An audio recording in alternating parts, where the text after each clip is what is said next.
He was just sitting beside me on the couch, folding a blanket, asking if I wanted tea. And my body was acting like I needed an exit plan. That's a client sitting across from the safest person she'd ever dated. And her nervous system was screaming, run. If you ever pushed away a good person because the spark wasn't there, or felt anxious the moment things finally got calm, this is the reason. Your nervous system has been quietly confusing intensity with intimacy. And until you catch it, you'll keep mistaking peace for boredom and chaos for chemistry. I'm walking you through exactly what was happening in her body, the science behind why calm can feel like danger, and the one tool that taught her nervous system that safe doesn't mean scary. So let me tell you what happened next. She goes home after that session, and the T-Man, that's what we started calling him, is doing exactly what he does. He's putting around the kitchen, no drama, no hot and cold, no I'm fine, that means anything but fine. And she texts me that night, I think something is wrong with me. She thought the problem was the relationship. I want you to hear this clearly. The relationship was not the problem. Her nervous system just hadn't gotten the memo yet. Quick question before we go further. Have you ever felt that boring sensation with someone who was actually good for you? Type yes below. I want to see how common this really is. Here's what was actually happening in her body. It may be in yours. When we grow up in environments where love is unpredictable, a parent whose mood you had to read before you walked in the door, a relationship where affection was something you had to earn, or an ex who kept you guessing, your nervous system does something incredibly smart. It adapts. It learns the rhythm of chaos. Your body starts cycling between cortisol, the stress hormone, the oh, they're pulling away feeling, and dopamine, that hit of relief and reward when things are okay again. The fight and the makeup, the withdrawal and the return, the cold shoulder and the apology. Over time, your brain starts to associate that cycle with love itself, not consciously. You're not sitting there thinking, I love drama. Your body just starts to say, this feeling, this reaching, this tension, this release, this is what love feels like. When someone like the T-Man shows up, steady, predictable, kind, your nervous system goes looking for the spike.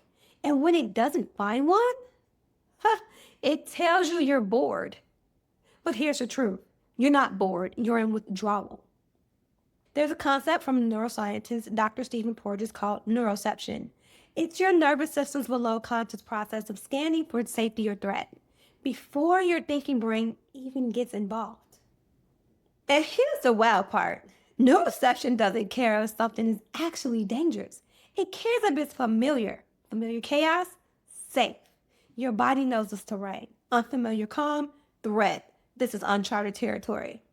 So when my client was sitting on that couch, watching him fold a blanket and offer her tea, the most wholesome, non-threatening image I can think of, her neuroception was quietly running a background check and going, I don't recognize this. I don't know what comes next.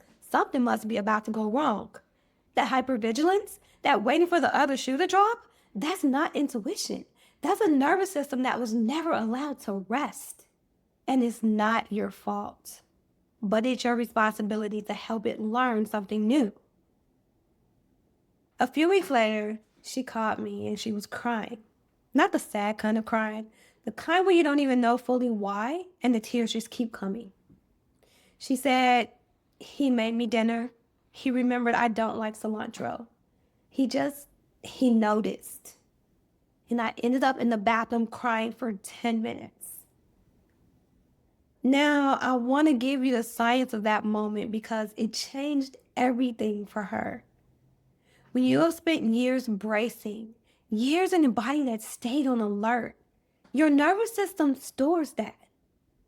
Grief, fear, exhaustion of always being on guard. It lives in your tissue. In the tightness of your shoulders creeping upward towards your ears. In the throat that tightens before you don't even know why. In the held breath you didn't know you were holding. When safety finally arrives, real safety, your body does something extraordinary. it begins to down-regulate. It slowly, carefully puts down the armor. And when that armor comes off, everything that was stored underneath it, it comes up. She wasn't crying because he made her sad. She was crying because he made her safe enough to finally feel everything she'd been carrying. That is not a sign that something is wrong. That's a sign that something is finally right. So here's the practice we worked on together. I'll call it the check-in. And it's so simple that your brain might want to dismiss it. So I'm asking you not to.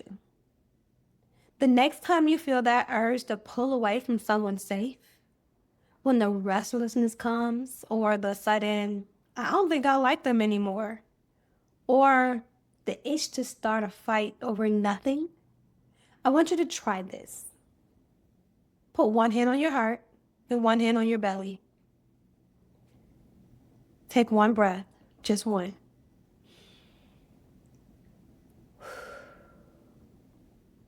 And then ask yourself out louder in your head, is my heart racing because I'm in danger or because I'm being seen? That's it. That's the whole practice. Not because it would instantly fix everything, but because it interrupts the automatic response. It gives your thinking brain a chance to catch up with your body. It creates a tiny gap between the sensation and the story you tell about it. She started doing this every time she felt the pull to distance herself from the T-man. And she told me it doesn't always calm me down, but it reminds me that I have a choice. That's the whole goal. Here's what I want you to leave with today. Your nervous system is not broken. It is not too damaged for healthy love. It learned to keep you safe in an environment that wasn't safe. It did its job, but it doesn't have to keep running that old program forever. Safety becomes familiar in the same way chaos did, through repetition, through choosing the person who folds the blanket again and again, until your body starts to recognize this as normal, until the absence of drama stops feeling like a power outage and starts feeling like peace.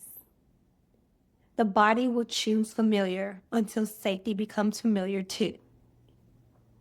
If this story sounded a little too much like your own, drop a comment below. One word is enough. Yes, this, ouch. Whatever landed, I read every single one. And if someone in your life is in this loop right now, share this video with them. You don't have to say anything heavy. Just send it and say, this made me think of you. That's enough. If you want to know your own nervous system pattern, the free relational nervous system quiz at mind-fusion.com/quiz identifies your sensory archetype in 5 minutes. The link is in the description. I'll see you next week. And hey, if somebody offers you tea today, let yourself receive it.